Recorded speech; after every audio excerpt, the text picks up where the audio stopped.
Hey guys, so we have here the key fob to our Toyota Yaris, and in this video we want to explain to you how to replace the battery in case the key fob doesn't, or the remote doesn't work anymore. So the first thing is we're going to flip that little switch here on the side of the key fob, and then we can pull out the key, and then we're just going to use here our key to detach or to pry open the two parts here, the top and the bottom of the key fob, just like that here in the corner.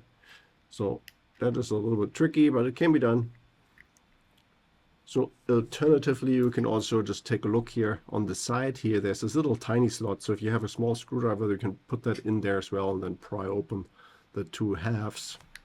But I personally think that it's easier to just use the key that comes with the key fob and just pry it open this way. And then just, you can see here, I use my fingernails to just open up the rest of it. And then here we see this little orange dust cap. We're going to take that off, and then right underneath we find here the original battery, the depleted battery. We're going to just slide this a little bit down. So we're trying to slide it down, and then it's going to open up a little gap here on the top end, and then when you use your fingernail or small tiny screwdriver or something, then you can just pry out the old battery. Let's take a look here. The type of the battery, CR2032. So we already have here the replacement one, same type, CR2032. We can get this here at any gas station or supermarket, grocery store. Also, I'm going to put here a little link down below in case you want to order this battery online.